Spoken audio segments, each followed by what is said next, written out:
अहिल्यानगर जिल्ह्यातील संगमनेर येथे एका 6वीत शिकणाऱ्या विद्यार्थिनीवर ॲसिड हल्ला झालेला आहे.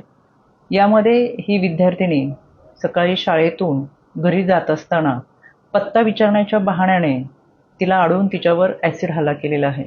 यामध्ये नागरिकांनी तातडीने संबंधित मुलीला जंबूकर हॉस्पिटल वडगाव पान येथे प्रथम उपचारासाठी दाखल केले. त्यानंतर लोणी येथील हॉस्पिटलमध्ये या मुलीला ॲडमिट करण्यात आले. सध्या मुलीची प्रकृती स्थिर असून तिने दिलेल्या जबाबानुसार आणि प्रत्यक्षदर्शी काही व्यक्ती होत्या त्यांच्या सांगण्यानुसार गुन्हा नोंद करण्यात आलेला आहे. यामध्ये CCTV कॅमेऱ्याचे फुटेज असतील, त्याचबरोबर शाळेतील काही CCTV फुटेजचे कॅमेरे आहेत. एकत्रित त्याची पाहणी करण्यासाठी पोलिसांनी पथक नेमलेले आहे.